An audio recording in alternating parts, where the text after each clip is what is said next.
The chapel smelled of white roses and broken promises. I stood at the altar in my grandmother's lace dress, the one she'd worn through a war, the one that had survived bombs and hunger and separation, the one that was supposed to carry me into a new life.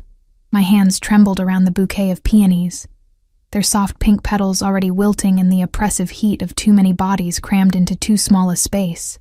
Everyone was watching. That was the worst part. Not the humiliation itself, but the weight of 300 pairs of eyes boring into my back, waiting for the inevitable collapse, waiting to see if I'd cry, if I'd scream, if I'd crumble into the same pathetic creature they'd always believed me to be. "I can't do this," Daniel said, and his voice carried through the chapel like a death knell. The words should have surprised me. They didn't. I'd known for weeks, maybe months, that something was wrong. The way he'd stopped looking at me during dinner, the way his hand would go rigid when I tried to hold it, the way he'd started smelling like jasmine perfume that wasn't mine. But knowing and hearing are different beasts entirely. "What?" The word escaped my lips barely above a whisper. My throat felt like I'd swallowed glass. "I'm sorry, Elena." He wouldn't meet my eyes. Couldn't. I thought I could. I really did. But I can't. I can't marry someone like you. Someone like you. The phrase hung in the air between us, loaded with everything he didn't need to say. Someone ordinary. Someone forgettable. Someone with pale blonde hair that never quite seemed to catch the light.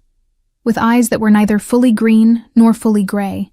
With a face that belonged to the background of other people's photographs. The officiant, a red-faced man who'd been paid far too much for this disaster, cleared his throat. "Perhaps we should take a moment." "There's no moment to take." Daniel's voice grew stronger now, emboldened by his own cruelty. "I met someone else.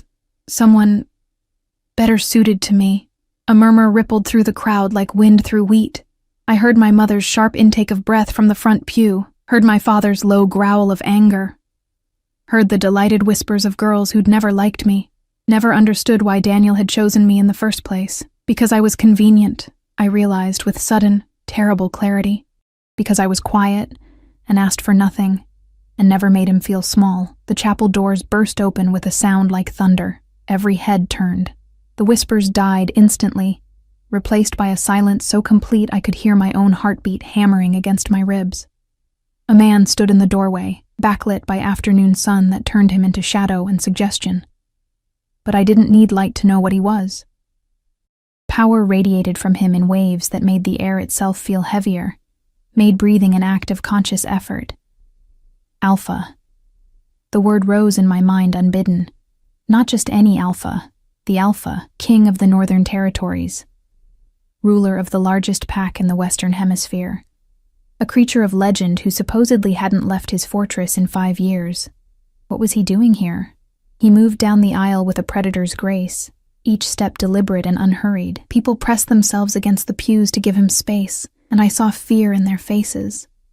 Real, primal fear, the kind that lives in the oldest parts of the human brain, the parts that remember when we were prey. My fingers tightened around the bouquet, until I felt stems crack. He was tall, taller than Daniel, taller than any man I'd ever seen. Dark hair fell to his shoulders and his eyes. Even from a distance, I could see they weren't quite human. Too bright. Too knowing. The color of amber with flames trapped inside. He reached the altar and stopped 3 feet away from me. This close, I could smell him. Pine and smoke, and something wild that made every instinct in my body scream contradictory commands. Run. Stay. Kneel. Fight. You're refusing her. It wasn't a question. His voice was deep enough to feel in my chest, and there was no inflection to it. Just statement of fact. Daniel had gone white. Actually white. Like someone had drained the blood from his face. My lord, I didn't... This isn't... Answer the question. Yes. The word came out strangled. Yes, I can't marry her. The Alpha King's eyes moved to me for the first time, and the world seemed to tilt sideways. They weren't just amber. They were ancient. Old in a way that had nothing to do with years, and everything to do with weight, the weight of power, of violence, of control so absolute it didn't need to be exercised. I should have looked away. Any sane person would have looked away. I didn't. Something flickered in his expression. Surprise, maybe. Or recognition. It was there and gone so fast I might have imagined it. Then she's mine. The chapel erupted. Gasps and shouts and my mother's cry of either joy or horror. I couldn't tell which. Daniel stumbled backward like he'd been struck. The officiant made a choking sound, and I just stood there, bouquet hanging limply in my hands, trying to understand what had just happened. "Excuse me?" I managed to say. The Alpha King extended his hand. It was a large hand, scarred across the knuckles, with calluses that spoke of violence and labor in equal measure. "Your name is Elena." Again, not a question. How did he know my name? "Yes. You were about to bind yourself to a man who doesn't value you, a man too weak to appreciate what stands before him." His hand remained extended, patient, waiting. "I'm offering you a different choice. I don't understand. Don't you?" Those flame-bright eyes held mine with an intensity that made my lungs forget how to work. "You're stronger than you know. I can see it. The question is whether you can." My mind was racing, trying to find purchase on something, anything, that made sense. This didn't happen. Kings didn't walk into provincial chapels and claim jilted brides.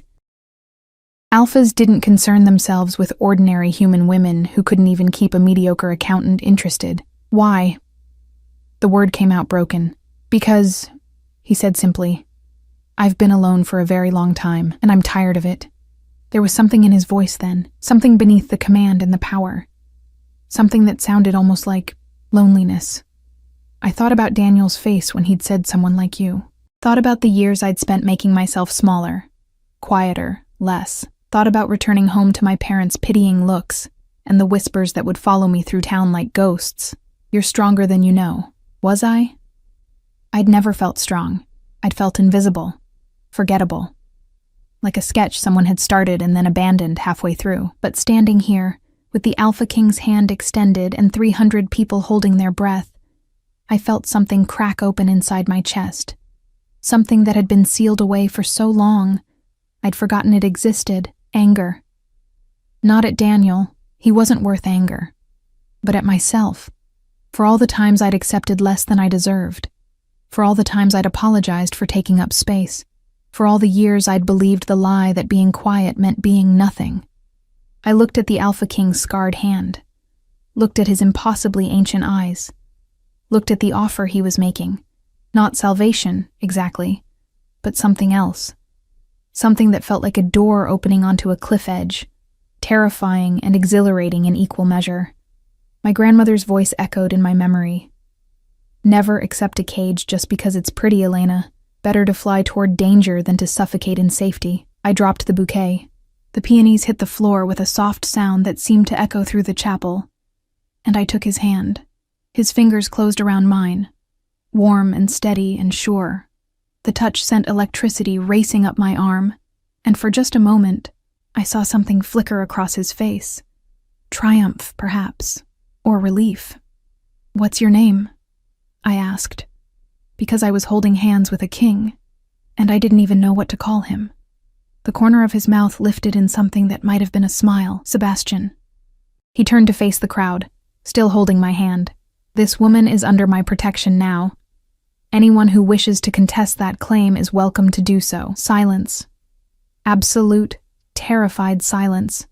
Sebastian's gaze found Daniel, who looked like he might vomit. "You had something precious and you threw it away. Remember that. Remember that you had the chance to choose her, and you chose cowardice instead." Then he looked at me, and his voice dropped low enough that only I could hear. "Can you walk, or should I carry you?" "I can walk." My voice surprised me with its steadiness. "Good." His thumb brushed across my knuckles once, gentle in a way that contradicted everything else about him. "Then let's go home." He led me down the aisle, and the crowd parted like water before us. I felt their stares, felt their shock and fear and fascination, but for the first time in my life, I didn't feel small beneath those stares. I felt like I was walking toward something instead of away from it. The chapel doors closed behind us, and the afternoon sun hit my face like a benediction. A black car waited at the curb, sleek and expensive and completely out of place in our small town. Sebastian opened the door for me himself, and I climbed in, my grandmother's lace dress rustling around my legs. He slid in beside me, and the door closed with a sound of finality that should have frightened me. It didn't. "Are you going to kill me?" I asked, because apparently crisis had broken something in my self-preservation instinct. He looked at me, and this time the smile reached his eyes. "No, Elena. I'm going to marry you." The car pulled away from the chapel, from the life I'd built on foundations of sand, from every safe and sensible choice I'd ever made, and I didn't look back. The drive took 3 hours, and Sebastian didn't speak for most of it. I watched the landscape change through the tinted windows, familiar fields giving way to dense forest, the road narrowing until it became little more than a suggestion carved through ancient trees. The silence between us wasn't uncomfortable exactly, but it was heavy with unasked questions that piled up in my throat like stones. Finally, I couldn't stand it anymore. "Why did you really come?" I turned to face him, studying his profile in the dim light filtering through the canopy above. "You don't know me. You couldn't have known Daniel would refuse." Sebastian's jaw tightened almost imperceptibly. "I knew." "How?" "Because I've been watching him for 3 weeks. He said it casually, like surveillance was as normal as checking the weather. He met her at a conference in the city. A secretary with ambitions beyond her station. He's been sneaking away every Thursday night, telling you he was working late. The information should have hurt. It didn't. It just confirmed what I'd already known in the part of myself I'd been too afraid to acknowledge. That still doesn't explain why you came to the wedding." He turned those burning amber eyes on me, and I saw something flicker in their depths. 3 months ago, I received a report about a woman in your town, a human woman who'd walked into a territorial dispute between 2 of my wolves and somehow talked them down without even knowing what they were, who'd stood between 2 creatures that could have torn her apart and spoken to them about honor and family until they were both ashamed enough to back down. My breath caught. I remembered that day. 2 men arguing in the street outside the library where I worked, their anger escalating so fast it had felt like the air itself might catch fire. I'd stepped between them without thinking, some instinct overriding common sense. "That was you they were talking about?" he continued. "Elena Hartley. 24 years old, librarian. Orphaned at 12, raised by grandparents, engaged to a man who barely deserved to breathe the same air." He paused. "And completely unaware that you have a gift for reading dominance hierarchies that most alphas spend lifetimes trying to master." I shook my head. "I'm not special. You walked between 2 wolves on the verge of killing each other and made them remember they were brothers." His voice was quiet but intense. "Do you know how rare that is? Do you know what that means? It means I got lucky. It means you're wasted on small towns and smaller men." He looked away, back toward the window. "When I heard what you'd done, I was curious. When I learned more about you, about how you'd survived losing your parents, about how you'd built a life from nothing, about how you'd accepted a proposal from a man who could never see you, I became invested. Invested. The word felt strange in my mouth. I came to see you myself 2 weeks ago. You were in the library, reading to a group of children. You didn't notice me, but I noticed you." Something in his voice softened. "You looked at those children like they were the most important thing in the world. And I thought, here is someone who knows how to care for others without destroying herself in the process, someone strong enough to choose compassion, even when the world has given her every reason not to." My throat felt tight. "You're romanticizing a stranger." "Am I?" He reached over and his finger traced the line of my jaw so gently I barely felt it. Or am I seeing clearly for the first time in 5 years? The car slowed, then stopped. I looked up to find we'd arrived at gates that looked like they'd been forged in another century. Black iron twisted into shapes that suggested wolves and thorns and something older than either. Beyond them, a house rose from the forest, like it had grown there. Stone and timber and glass, sprawling across the hillside in a way that managed to be both imposing and somehow organic. Not a mansion. Too wild for that. More like a fortress that had learned to dream. "Welcome home," Sebastian said, and there was something in his voice I couldn't quite name. The gates swung open without anyone touching them. Inside, the house was warmer than I'd expected. Wood floors polished to a soft gleam, fireplaces in every room, windows that let in the forest like it was part of the architecture, but it was the people that stopped me in my tracks. There were 7 of them waiting in the main hall, and I knew immediately what they were. The same energy that radiated from Sebastian, that sense of other, rolled off them in waves. A woman stepped forward first. She was tall and striking, with black hair cut short, and eyes that assessed me in a single glance. "So this is the human who caused such a scene." Her voice was dry but not unkind. "I'm Vera, Beta of the Northern Pack, and apparently your welcome committee." "Elena," I managed, "we know." A man appeared beside Vera, shorter, stockier, with scars running down one side of his face. "Whole territory knows by now. The king claimed a human at a human wedding. It's all anyone can talk about." Sebastian's hand found the small of my back, proprietary and protective at once. "These are my inner circle. Vera, you've met. The scarred one is Dimitri, my enforcer. The woman trying not to laugh is Isla, my healer. The twins are James and Joseph. They handle security. The nervous-looking one is Peter, my steward. And the man glaring at all of us is Victor, my second enforcer. I tried to memorize faces, but they blurred together except for Victor. He was glaring, specifically at me, with an intensity that made my skin prickle. "You can't be serious about this," Victor said, and his voice was barely controlled rage. "A human? As what, exactly? A pet? A curiosity? This is... Careful." Sebastian's voice dropped to something that made the temperature in the room plummet. "You're speaking about your future queen." The silence that followed was absolute. Victor's face went through several complicated emotions before settling on disbelief.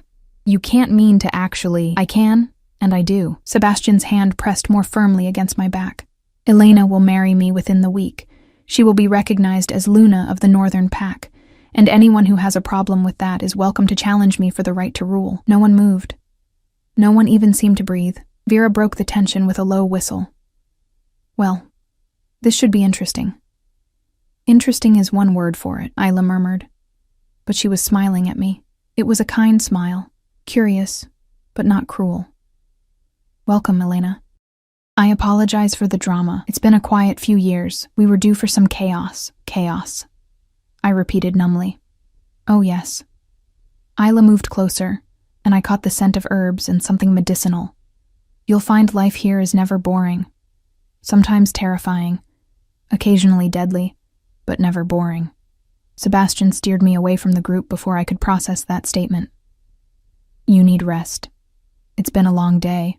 That's an understatement. He led me through corridors that twisted and turned until I was completely lost. Then up a staircase carved from what looked like a single massive tree trunk. Finally, he stopped before a door and pushed it open. The room beyond took my breath away. It was huge, larger than my entire apartment back home. A 4-poster bed dominated one wall, carved from dark wood and piled with furs and fabrics in shades of cream and gray. Windows looked out over the forest, and I could see mountains in the distance, their peaks still capped with snow despite the summer heat. But it was the little details that caught me. Books on the shelves, including several I'd mentioned loving in conversations I couldn't remember having. A writing desk positioned to catch the morning light. Fresh flowers in a vase, the same pale pink peonies I'd carried at the wedding. "How did you..." "I pay attention," Sebastian said simply. He moved to the window, putting distance between us. "This will be your room. Mine is across the hall if you need anything. There's a bathroom through that door, and Vera will bring you clothes in the morning. Your things from your apartment are being packed and shipped here as we speak." I should have been angry about the presumption, about the way he'd arranged my life without asking. But I was too tired to be angry, and beneath the exhaustion was something else. Something that felt almost like relief. "What happens now?" I asked. Sebastian turned to face me, and for the first time since he'd walked into that chapel, he looked uncertain. "Now you rest. Tomorrow we'll talk about the marriage, about what being Luna means. about the pack and the territories and everything you'll need to know. But tonight, he paused, and something vulnerable flickered across his face. Tonight you're safe. That's all that matters. I don't understand you. The words escaped before I could stop them. You're a king. You could have anyone. Why choose someone broken? You're not broken. He crossed the room in 3 strides, and suddenly he was close enough that I could feel the heat radiating from him. You've been bent by the world, shaped by loss and loneliness, and 1,000 small cruelties. But you haven't broken. You're still standing, still kind, still brave enough to take the hand of a monster when every instinct told you to run. You're not a monster. You don't know what I've done. His hand lifted, hesitated, then brushed a strand of pale hair from my face. The gesture was so gentle it made my chest ache. You don't know what I'm capable of, then tell me. Not tonight. He stepped back, and I felt the loss of his presence like a physical thing. Tonight you sleep. Tomorrow we'll begin the real conversation. He moved toward the door and panic seized me suddenly. Sebastian. He paused, hand on the doorframe. Thank you. The words were inadequate for what I was trying to say. Thank you for seeing me. Thank you for the choice. Thank you for making me feel like I mattered, even if only for an afternoon. His expression softened into something that was almost a smile. Sleep well, Elena. You're home now. The door closed behind him, and I was alone. I moved to the window and looked out at the forest. Moonlight filtered through the trees, turning everything silver in shadow. Somewhere in the distance, a wolf howled, long and lonely and achingly beautiful, and I realized that for the first time in years, I wasn't afraid of what tomorrow would bring. I was curious. I woke to sunlight streaming through unfamiliar windows and the smell of coffee drifting up from somewhere below. For a moment, I forgot where I was. Then memory crashed back, the chapel, Sebastian's hand in mine, the drive through endless forest, this room that looked like someone had tried to build a dream from stone and wood. A knock at the door made me jump. Come in, I called, pulling the covers up to my chin even though I was still wearing my grandmother's dress. I'd been too exhausted to take it off, had simply collapsed onto the bed and fallen into sleep so deep it felt like drowning. Vera entered, carrying a tray laden with food and a stack of clothes draped over one arm. She moved with the fluid grace of someone completely comfortable in her own skin, her short black hair still damp like she'd just showered. Morning, she said, setting the tray on the desk. Sebastian thought you might be hungry. Also thought you might want something to wear that isn't lace and broken dreams. I couldn't help it. I laughed. It came out rusty, like I hadn't used those muscles in too long. Vera's expression softened slightly. That's better. You looked half dead last night. She tossed the clothes onto the bed. These should fit. If they don't, let me know and I'll find something else. I reached for the clothes. Soft cotton pants, a simple shirt, undergarments that looked expensive. Thank you. Don't thank me yet. You haven't heard what today has in store. Vera moved to the window, her posture alert even in stillness. Sebastian wants to introduce you to the pack this afternoon. Full presentation, formal oaths, the whole ceremony. My stomach dropped. This afternoon? That's too soon. I don't know anything about, which is why you have me all morning. Vera turned, and her dark eyes were sharp but not unkind. I'm going to teach you everything you need to survive the next 24 hours. After that, you're on your own. Survive, I repeated weakly. Poor word choice. She waved a hand dismissively. You'll be fine, probably. Sebastian wouldn't have claimed you if he didn't think you could handle this. I wanted to argue, to explain that I was just an ordinary woman who'd stumbled into an extraordinary situation through sheer accident, but Vera was already talking again. First things first, eat. You'll need your strength. While you do that, I'll explain the basics. She sat on the edge of the desk, crossing her arms. The Northern Pack is the largest in the Western Territories. We have approximately 300 wolves under Sebastian's direct command, plus another 200 in allied packs. Sebastian has ruled for 7 years, and in that time, he's turned us from scattered families barely holding territory into the most powerful pack in the hemisphere. I picked at the food. Eggs, fresh bread, fruit that tasted like it had been picked this morning. Why is he so powerful? Because he's strong, smart, and absolutely ruthless when he needs to be. Vera's voice held respect bordering on reverence, but also because he understands something most alphas don't. That strength isn't just about dominance. It's about knowing when to fight and when to protect, when to lead and when to listen. She paused, studying me with an intensity that made me want to squirm. He's been alone since his mate died 5 years ago. The words hit me like a physical blow. His mate? Catherine. Vera's expression went distant. She was Beta's daughter from the Eastern Pack. Beautiful, strong, everything an alpha's mate should be. They married to seal an alliance. But somewhere along the way, it became real. He loved her. She met my eyes. And when she died in childbirth, the baby didn't survive either. Something in him broke. He sealed himself away, ruled from a distance, refused every attempt to match him with another mate. My throat felt tight. Until yesterday. Until you. Vera leaned forward, which is why half the pack thinks he's lost his mind, and the other half is cautiously hopeful. You're not Wolf. You're not political. You're not anything they expected, and that makes you either a terrible mistake or exactly what he needs. No pressure, I muttered. Vera's laugh was sharp and genuine. Oh, I like you. Good. You'll need that sense of humor. She stood, all business again. Finish eating, then get dressed. We have work to do. The next 3 hours were a blur of information delivered at breakneck speed. Vera walked me through the pack's hierarchy. Alphas at the top, then betas who served as seconds and advisors, then various ranks down to the omegas who held the pack together through emotional stability rather than strength.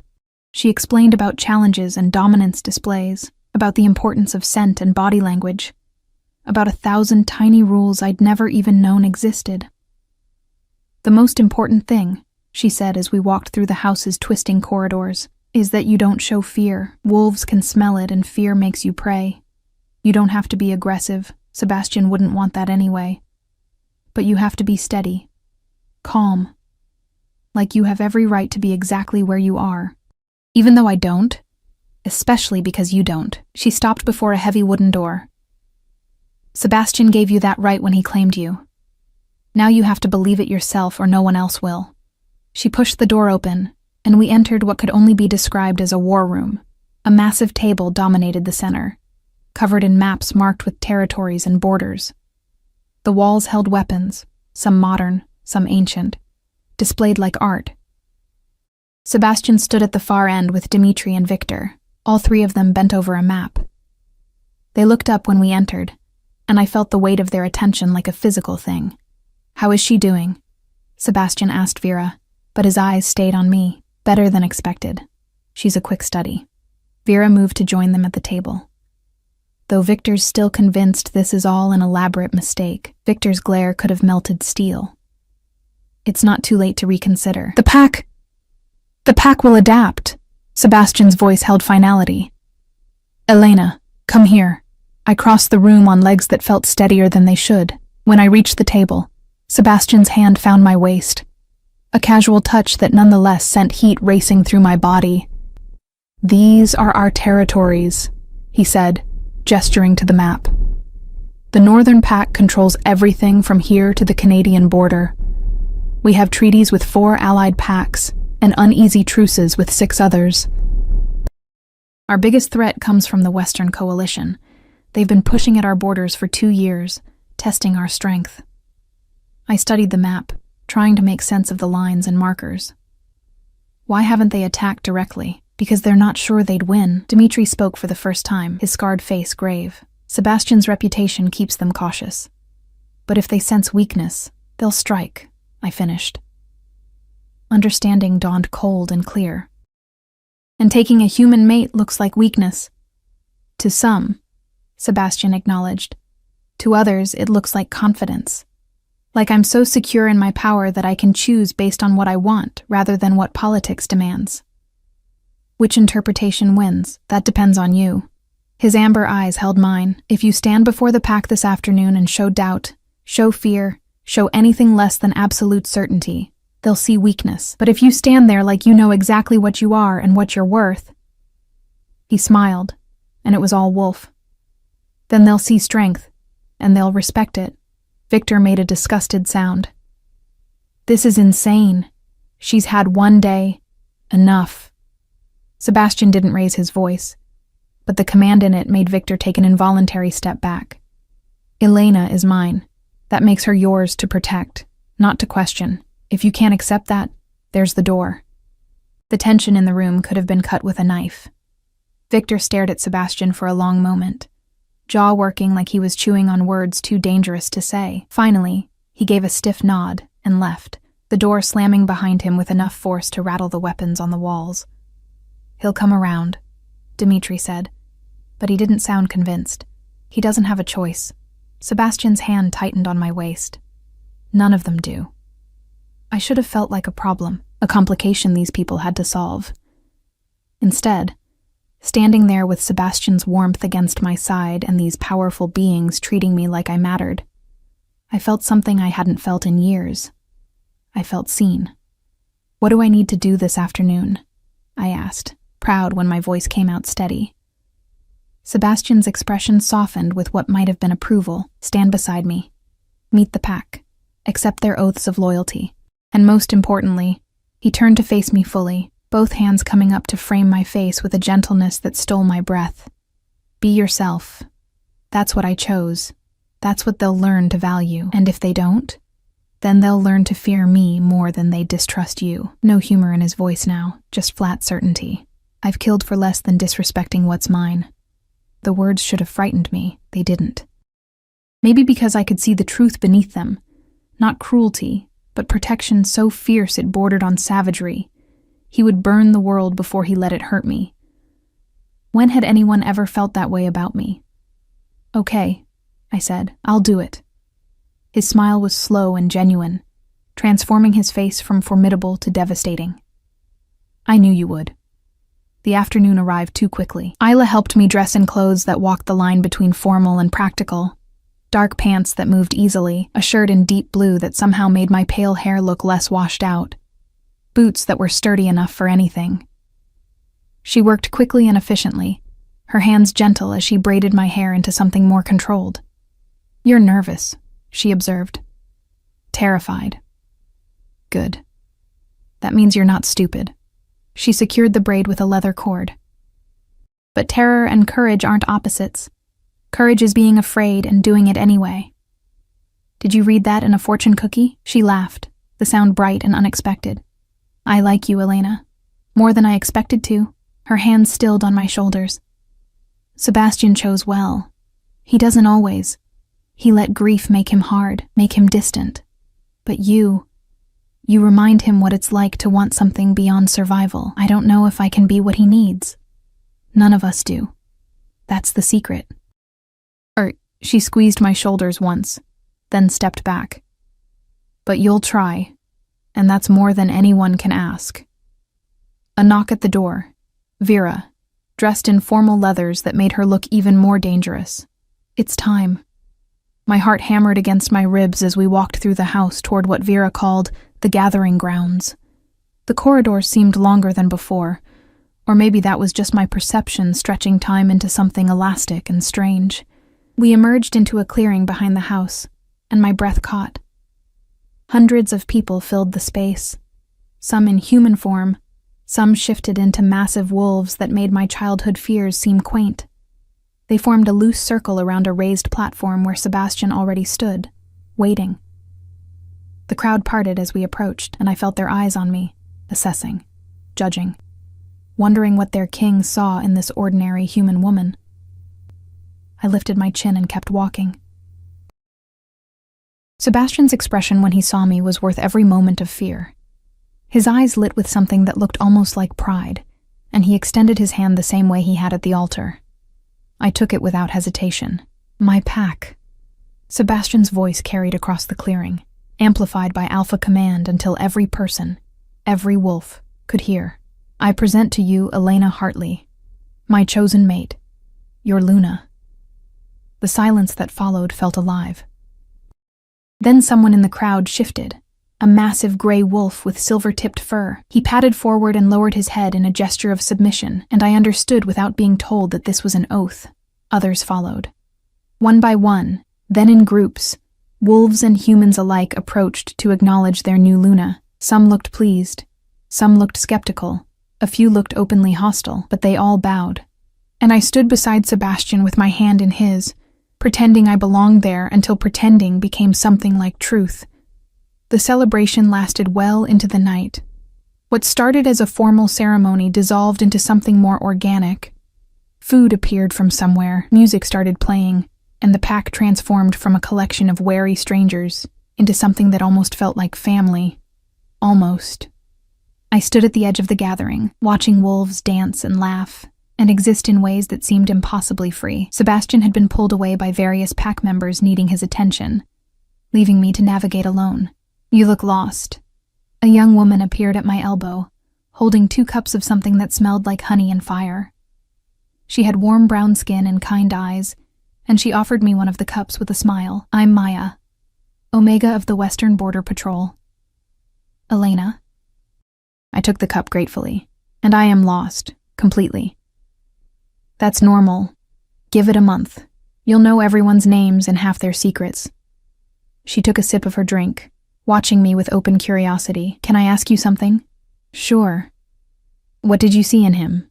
The king, I mean. Everyone's wondering. Was it the power? The money? Because from what I heard, you didn't even know who he was when you took his hand." I thought about how to answer that, how to explain the moment at the altar when Sebastian's ancient eyes had looked at me and seen something I'd never seen in myself. "He made me feel like I existed," I said finally. "Like I wasn't just background noise in someone else's story." Maya's expression softened. "That's actually really romantic and explains a lot." She nodded toward where Sebastian stood talking with Dimitri. "He's been empty for so long. We all hoped someone would reach him eventually, but we never expected—" She caught herself. "Sorry, I'm being nosy." "It's okay. I'd wonder too if I were you." I watched Sebastian across the clearing, the way he held himself with such controlled power. "Can I ask you something now? Fair trade." His first mate, Catherine. What was she like? Maya's face went complicated, beautiful, strong, everything you'd expect an alpha's mate to be, but she hesitated, choosing words carefully. She was also cold, ambitious. She loved Sebastian, I think, but she loved power more. When she died, there were whispers that maybe the pregnancy was a trap, a way to bind him permanently. My chest tightened. That's horrible. That's politics. Maya shrugged. The Eastern Pact got exactly what they wanted, a permanent alliance through tragedy, and Sebastian got a ghost he couldn't escape. She looked at me directly. "Until you. You're not political. You're not calculating. You're just real. And I think that's what he needs." Before I could respond, a commotion erupted near the forest edge. The music stopped. Conversations died mid-sentence. Every head turned toward where 3 wolves burst from the tree line, their fur matted with what looked like blood.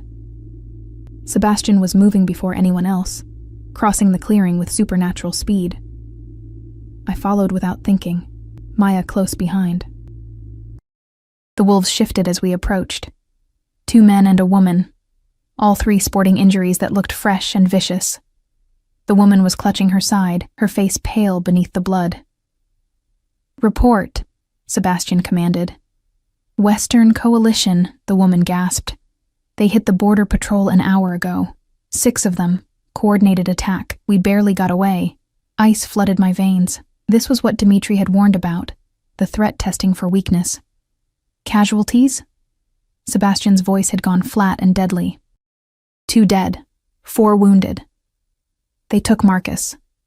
The woman's voice broke. "They took him alive, my king. They wanted us to see it, wanted us to know they could." The clearing erupted into chaos. Shouts of anger, calls for retaliation, wolves beginning to shift in preparation for war. Sebastian raised his hand, and silence fell instantly. "Dimitri, take 20 fighters to the border. Secure it. Victor, gather intelligence. I want to know how they got through our defenses. Vera," He paused, his jaw working. Vera, organize a rescue party. We leave within the hour. I'm coming with you. The words left my mouth before I could stop them. Every eye turned to me. The silence was suffocating.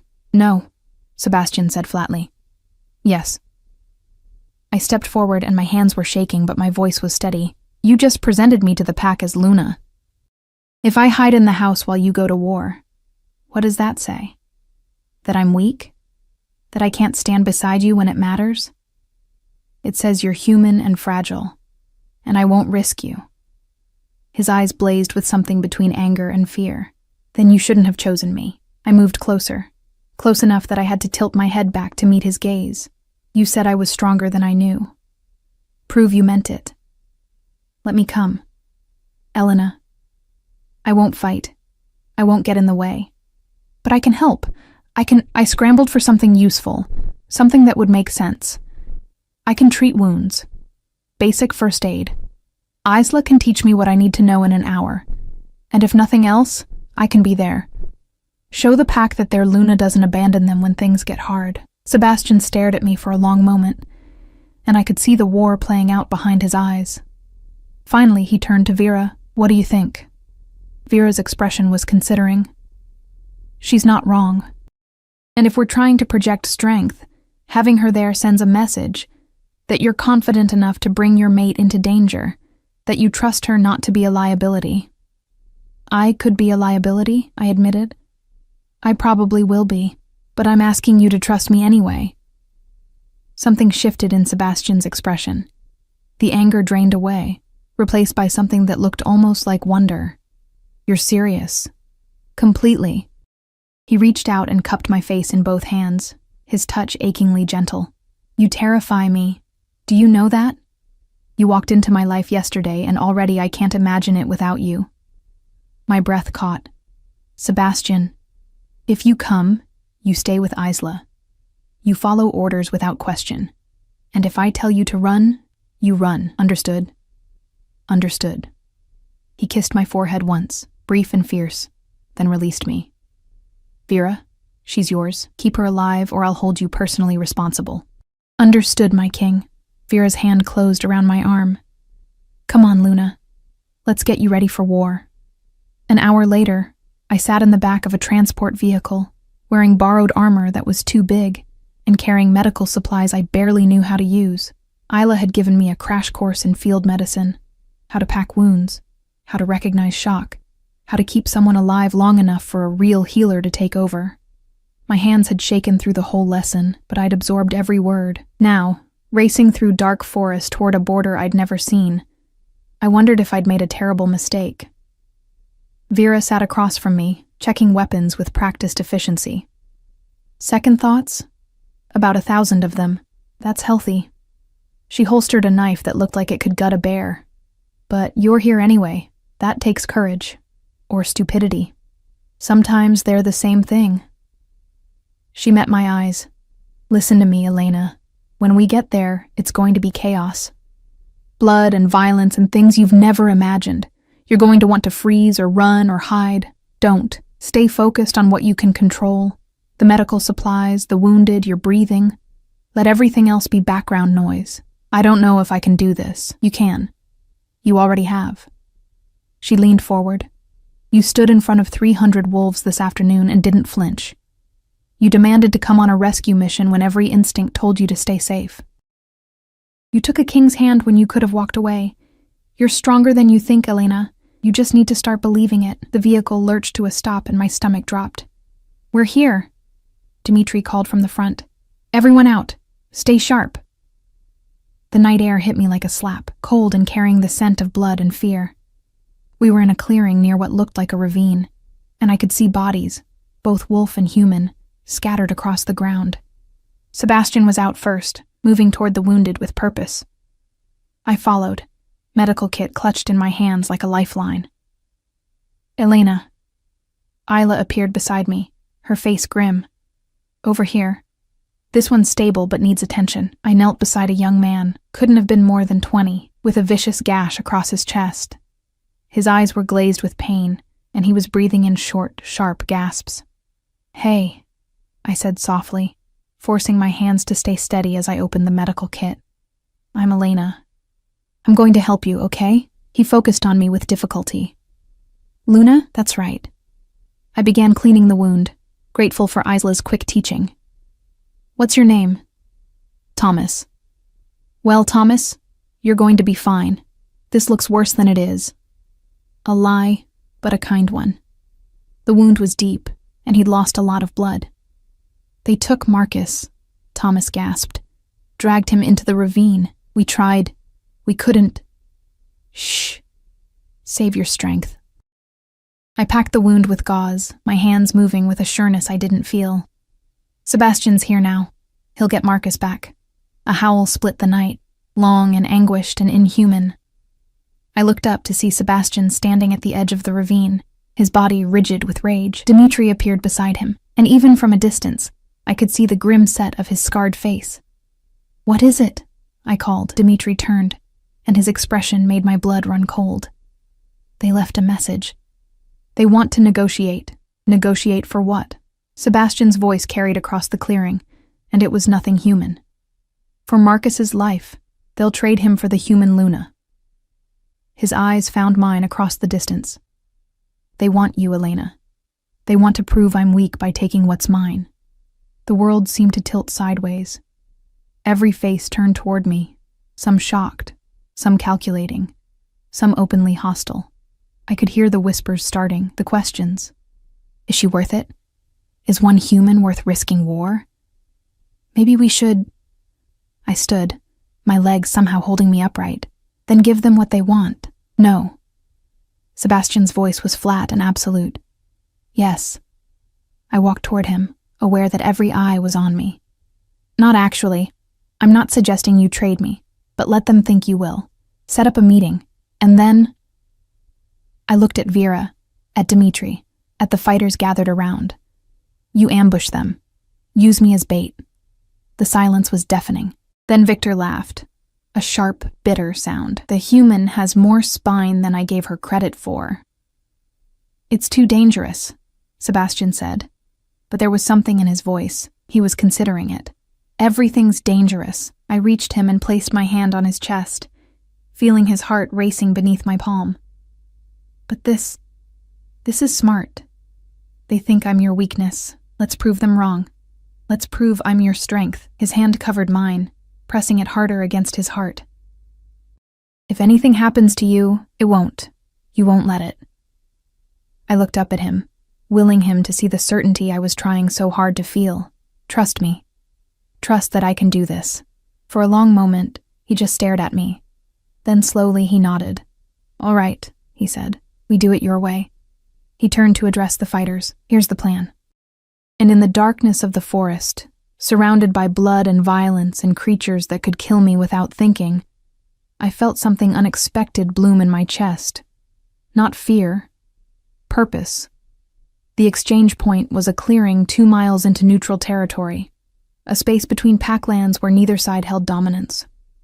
We arrived an hour before dawn, the sky still dark, but beginning to pale at the edges. Sebastian had positioned fighters in the surrounding forest, invisible but present. Dimitri and Victor flanked him on either side, both radiating controlled violence, and I stood slightly ahead of them all, exposed and vulnerable by design. Bait. My heart hammered against my ribs so hard I thought everyone must be able to hear it. The borrowed armor felt too heavy, the night air too cold, every sound magnified until the forest itself seemed to be holding its breath. "They're coming," Vera whispered from somewhere in the trees behind me. 6 figures emerged from the opposite tree line. 5 wolves in human form, and 1 massive gray beast, with eyes that gleamed red even in the darkness. They dragged Marcus between them, and even from a distance, I could see he was barely conscious, his body limp and broken. The leader stepped forward, a tall man with silver hair and a smile that made my skin crawl. "King Sebastian, how generous of you to accept our terms." "I haven't accepted anything yet." Sebastian's voice was pure alpha command. "Release Marcus first, then we'll talk." The silver-haired man laughed. "I don't think so. The human first. Then maybe, we'll consider returning your wolf alive." I took a step forward before Sebastian could stop me. "I'm right here. Let him go." Silverhair's eyes locked onto me, and I saw hunger there. Not sexual, something worse. The hunger of someone who'd found the perfect weapon to use against an enemy. The famous Luna. "You're prettier than I expected, more delicate." He moved closer, circling like a predator. "Tell me, does the mighty Alpha King know how easy it would be to break you? Does he lie awake at night thinking about all the ways you could be hurt? Probably." I kept my voice steady, even as terror clawed at my throat. "But that's not weakness. That's love. You should try it sometime. Might make you less of a monster." His hand lashed out faster than I could track, catching me across the face hard enough to spin me sideways. Pain exploded through my cheek and jaw, bright and stunning. Sebastian's roar shook the trees. The clearing erupted into chaos. Wolves poured from the forest on both sides, Sebastian's pack colliding with the Western Coalition in a tangle of teeth and claws and violence so fast I could barely process it. Sebastian himself shifted mid-leap, becoming something massive and terrible and beautiful. His fur the color of midnight and his eyes burning like molten gold. I hit the ground hard, tasting blood. Hands grabbed me, Victor, pulling me toward the tree line. "Move, Luna." But I saw Marcus, saw him lying in the center of the clearing, forgotten in the chaos, his chest barely rising. "Wait!" I pulled free from Victor's grip and ran. It was stupid, suicidal. Every instinct screamed at me to run the other way. But I'd promised myself I wouldn't be useless, wouldn't hide while others bled for me. I reached Marcus and dropped to my knees beside him. His eyes flickered open, unfocused and pain-glazed. "Luna? I've got you." I hooked my arms under his shoulders and started dragging him backward. He was heavy, much heavier than he looked, and every inch felt like a mile. A shadow fell over me. I looked up to find the silver-haired man standing there, his smile gone, replaced by cold rage. "You ruined everything." He raised his hand, claws extending, and I knew with absolute certainty that I was about to die. Then Sebastian was there. He hit the silver-haired man with the force of a freight train, and they went down in a snarling mass of fur and fury.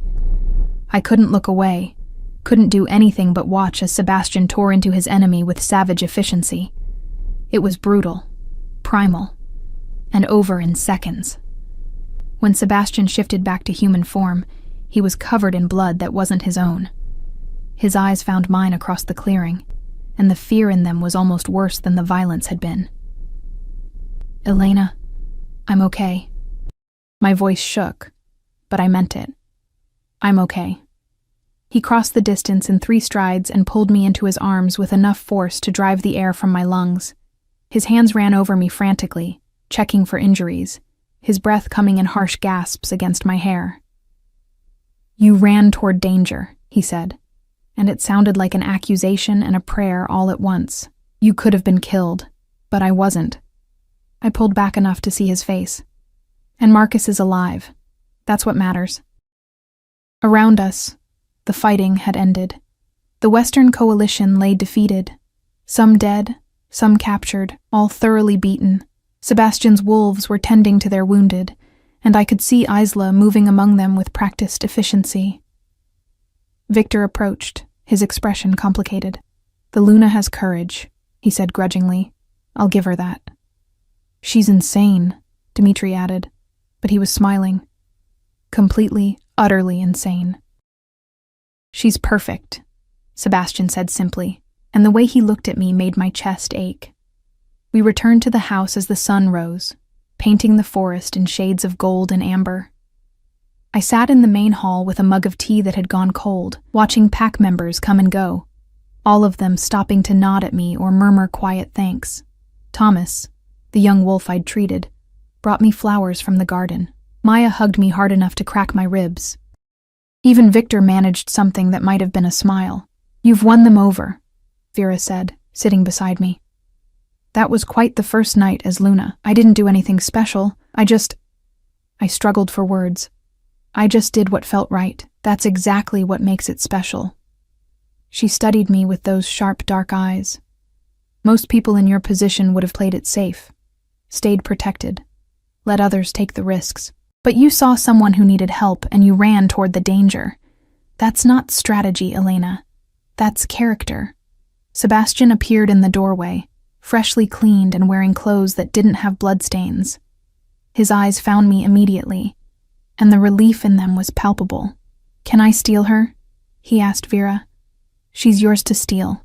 Vera stood, squeezing my shoulder once before leaving. Sebastian crossed the room and extended his hand, the same gesture he'd made at the altar, at the platform, at every crucial moment. I took it, letting him pull me to my feet and lead me through the house to a room I hadn't seen before. It was a library, floor-to-ceiling shelves packed with books, comfortable chairs positioned near windows that looked out over the mountains, and a fireplace where flames crackled softly. It looked like someone had tried to build peace out of wood and paper. "This was Catherine's favorite room," Sebastian said quietly. "She spent hours here." I tensed, unsure why he was telling me this. "I haven't been able to come in here since she died." He moved to one of the windows, his back to me. Every time I tried, all I could feel was the absence, the ghost of what I'd lost. "Sebastian. But last night, when I thought I might lose you..." He turned, and his eyes were bright with something that looked like tears. I realized something. Catherine was my mate. I loved her. But she was also a political alliance I convinced myself was more. And when she died, I mourned the idea of her more than the reality. He crossed to me, his hands coming up to frame my face with infinite gentleness. "You're not an idea, Elena. You're not politics or strategy or anything calculated. You're just real, complicated and brave and completely terrifying. And in 2 days, you've made me feel more alive than I have in 5 years." Tears spilled down my cheeks before I could stop them. "I'm scared. I don't know how to be what you need. You already are." His thumb brushed away my tears. "You just have to keep being yourself. That's all I want. All I've ever wanted." "I took your hand because I was running away," I admitted. "From humiliation, from a life that felt too small. I didn't know what I was choosing. And now?" I thought about the past 2 days. About standing before the pack, about running toward Marcus, about the moment in the clearing when I'd looked up and seen Sebastian tearing through his enemies to reach me. About the way he looked at me like I was something precious and powerful all at once. Now I think maybe I chose exactly right. His smile was slow and devastating. "May I kiss you?" The question was so unexpected, so gentle after everything, that I laughed, a sound somewhere between joy and disbelief. "Yes." He kissed me like I was made of starlight and he'd been living in darkness for years. Soft at first, almost reverent, then deeper as I pressed closer. His hands slid into my hair, and mine fisted in his shirt, and for a moment, the world narrowed to just this, his mouth on mine, his heart beating against my palm, the certainty that I was exactly where I belonged. When we finally broke apart, we were both breathing hard. "Marry me," he said. "Not because of politics or pack law or anything except that I want you. Choose me again, Elena. Not because you're running from something, but because you're running toward something." I looked at this man, this king, this alpha, this creature of power and violence and surprising tenderness. I thought about Daniel at the altar, about the life I'd almost settled for, about my grandmother's voice saying better to fly toward danger than to suffocate in safety. "Yes," I said. "I choose you. I choose this. I choose all of it." His expression transformed into something that looked like joy, pure and unguarded and absolutely beautiful. The wedding happened a week later in the same clearing where I'd been presented to the pack. This time, I wore a dress that Isla and Maya had helped me choose, simple and flowing, the color of moonlight, with none of the fussy lace that had weighed down my grandmother's gown. My hair fell loose down my back, and I carried wildflowers that the pack children had picked that morning. The whole pack attended. 300 wolves gathered to watch their king marry a human woman who'd stumbled into their world by accident and somehow decided to stay. Sebastian waited for me at the center of the clearing, dressed in formal clothes that made him look like something out of a fairy tale, dangerous and beautiful, and completely mine. His eyes tracked my approach with an intensity that made my breath catch. Vera officiated, her voice carrying through the clearing. "We gather to witness the union of our king and his chosen mate, to bind them not just in law, but in heart and soul and purpose." She turned to Sebastian. "Do you, Sebastian Gray, Alpha King of the Northern Territories, take Elena Hartley as your mate, your Luna, your partner in all things?" "I do." His voice was steady and sure. "For as long as we both live and beyond." "And do you, Elena Hartley, take Sebastian Gray as your mate, your king, your partner in all things?" I looked at Sebastian, at the man who'd seen me when I was invisible, who'd offered me a choice when I had none, who'd taught me that strength and vulnerability weren't opposites, but partners. "I do," I said, "for as long as we both live and beyond." Vera smiled. "Then by the power vested in me by pack law and ancient right, I declare you mated. Bound by choice and sealed by love." Sebastian pulled me into his arms and kissed me in front of 300 witnesses, and the clearing erupted into howls, joyful and wild and accepting. When we finally broke apart, he pressed his forehead to mine. "My Luna," he whispered. "My Elena. My home. My Sebastian," I whispered back. "My choice. My future." And somewhere in the crowd, I heard Maya telling Thomas about the human Luna who'd run toward danger, who'd faced down enemies, who'd proven that courage came in unexpected packages. I heard Victor grudgingly admit that maybe, the king had chosen well. I heard the pack accepting me not because I was strong or powerful or anything special, but because I'd chosen to stand with them, to bleed with them, to be part of something larger than myself. That night, as Sebastian and I stood on the balcony outside our shared room, looking out over the forest that was now my home, he pulled me close. "Any regrets?" he asked. I thought about the chapel, about Daniel's rejection, about the moment I'd taken Sebastian's hand without knowing where it would lead. "Not a single one," I said, and meant it with every fiber of my being. He kissed the top of my head. "Good, because you're stuck with me now. I can think of worse fates. Name one." "Marrying a mediocre accountant who smelled like jasmine perfume." His laugh was warm and genuine and free. "Fair point." We stood there as the moon rose over the mountains, two people who'd found each other in the wreckage of broken plans and built something new from the pieces. Not perfect. We'd have challenges ahead, conflicts to navigate, a world that didn't always understand what we'd chosen, but we'd face it together. And that, I thought, was worth every risk I'd taken. Worth running toward danger, worth choosing the cliff edge over the cage. Worth everything.